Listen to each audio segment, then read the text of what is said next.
BJP का प्रदेश अध्यक्ष बनने की राह में खट्टर ने लगाया है कोई अड़ंगा, और क्या छिन जाएगी बड़ोली से बीजेपी के प्रदेश अध्यक्ष की कुर्सी।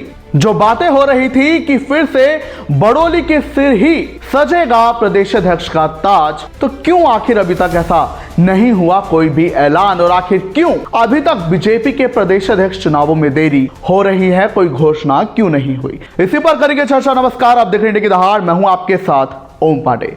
आज की चर्चा इसलिए खास है क्योंकि मैं आपको एक ऐसा नाम बताऊंगा जो कि बड़ोली के फिर से प्रदेश अध्यक्ष बनने की राह में अड़ंगा बन सकता है, रोड़ा बन सकता है, और शायद बड़ोली से कुर्सी भी छीन सकती है और ताजपोशी किसी नए चेहरे की हो सकती है। इसके पीछे कई वजह भी हैं, वो भी आपको बताऊंगा। तो चलिए जल्दी से चर्चा की शुरुआत करते हैं।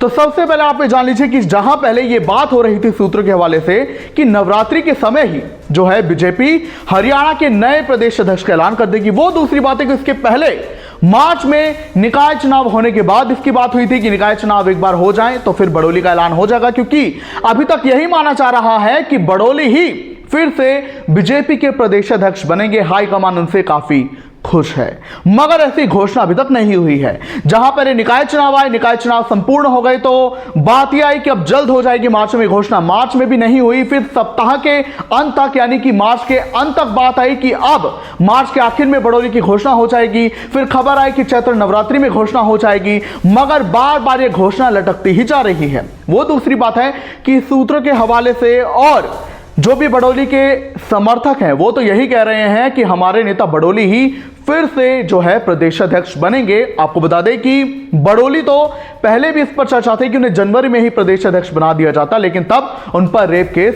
दर्ज हुआ था, जिस वजह से ये प्रक्रिया और लंबी होती चली गई, जिसके बाद जिला अध्यक्षों के चुनाव हुए और अभी तक प्रदेश अध्यक्ष का चुनाव लंबित पड़ा है। और अभी तक बीजेपी का राष्ट्रीय अध्यक्ष का ऐलान भी नहीं हुआ है, क्योंकि जब प्रदेश अध्यक्ष चुने जाएंगे तभी तो राष्ट्रीय अध्यक्ष का चुनाव हो पाएगा। लेकिन बड़ा सवाल यही है कि आखिर अब तक बड़ोली के नाम की घोषणा क्यों नहीं हुई है। अगर हाईकमान, जैसा कि सूत्र कह रहे हैं कि हाईकमान बड़ोली की परफॉर्मेंस से खुश हैं, और जैसा कि उनके नेतृत्व में हरियाणा बीजेपी ने विधानसभा चुनावों में जो है परफॉर्म किया, इसके बाद निकाय चुनावों में भी बंपर जीत, प्रचंड बहुमत, एक मुश्त जीत हासिल की, तो उस पर भी हाईकमान काफी खुश हैं। और उसके बाद जब उन पर जो रेप केस दर्ज हुआ था वो भी बंद हो चुका है, तो उससे तो हाईकमान अब इस तैयारी में है कि बस कुछ समय और बड़ोली के नाम की घोषणा हो जाएगी, फिर से बड़ोली की ताजपोशी हो जाएगी।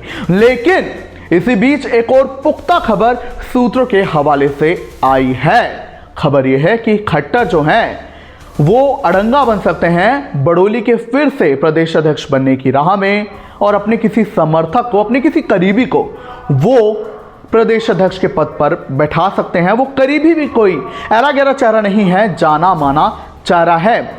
वहीं आपको बता दें कि एक और बात यह है कि विपक्ष ने भी कहीं ना कहीं सुगबुगाहट तेज कर दी है कि शायद बीजेपी का अगला प्रदेश अध्यक्ष बड़ोली नहीं होंगे, कोई और होगा। और जेपी जो विपक्ष के सांसद है, कांग्रेस के हिसाब से सांसद हैं, उन्होंने ये बात कहीं ना कहीं साफ करते दिखाई दिए हैं वो, और सुगबुगाहट उन्होंने तेज कर दी है कि शायद बड़ोली नहीं बनेंगे प्रदेश अध्यक्ष। चलिए अब आपको और देरी नहीं कराते और ये बताते हैं कि कौन आखिर बन सकता है बीजेपी का अगला प्रदेश अध्यक्ष बड़ोली के बजाय। तो वो नाम है अजय कौर। जी हाँ, अजय कौर एक बहुत ही जाना माना चेहरा है, हरियाणा की राजनीति में खट्टर के करीबी रहे हैं। उनका राजनीतिक सफर अगर मैं बता दूं तो वो बीजेपी के स्ट्रगलिंग फेज में जो है तब से बीजेपी के साथ हैं। वो 2009 से लेकर 2015 तक बीजेपी के जिलाध्यक्ष रहे फरीदाबाद में। इसके बाद वो खट्टर के राजनीतिक सचिव रहे।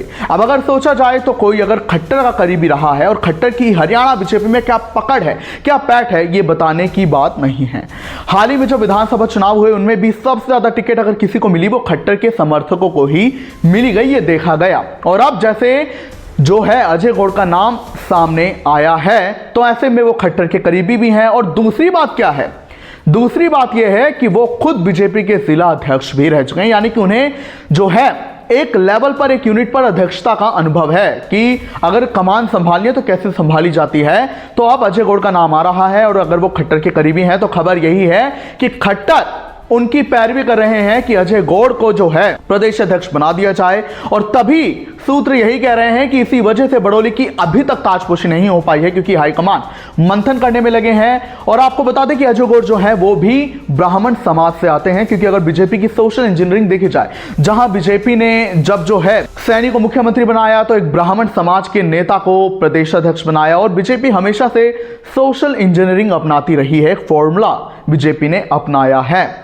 तो ऐसे में अजय गौड़ का नाम बहुत ही प्रबलता से आगे चल रहा है। हालांकि पहले बड़ोली के अलावा 2 नाम सबसे आगे थे, उनमें एक खुद अजय गौड़ थे, दूसरा नाम संदीप जोशी का था, वो भी फरीदाबाद के बड़े नेता हैं, लेकिन उनकी पत्नी को फरीदाबाद की मेयर बना दिया गया है। तो ऐसे में अब यही कहा जा रहा है कि जल्द जो है अजय गौड़ को भी खुश करने के लिए अब बड़ोली की वजह, क्योंकि बड़ोली ने तो प्रदेश अध्यक्ष का पद संभाल लिया, अब उन्हें दायित्व मिल सकता है अगर खट्टर की चली तो।